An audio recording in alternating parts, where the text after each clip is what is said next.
వేటూరి సుందరరామూర్తి గారు అంత వయసులో ఉన్న ఆయన ఈ పాట రాశారు అంటే అసలు ఏమిటి? ఇది యూత్ కుర్రాలు రాయాల్సిన పాట ఇది. రగులుతోంది మొగలిపోదా బుష్ బుష్ వగల మారి కన్నయ్యదా నాగినిలా వస్తున్నా అనే ఈ పాట ఇంత ఇంత ఊపులో రాసిన పాట ఆయన కాబట్టే రాశారు.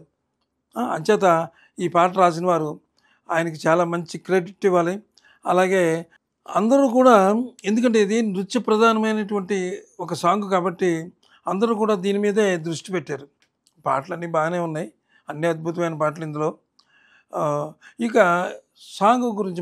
సాంగ్లోకి వెళ్ళే ముందు ఈ సినిమా గురించి కొంచెం చెప్పాలి.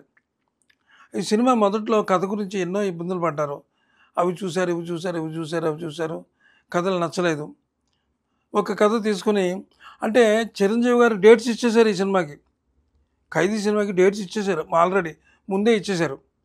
ఇస్తే సుందరం గారని ఒక పెద్ద రచయిత అనమాట, ఆయనతోటి కథ రాయించారు నిర్మాతలు.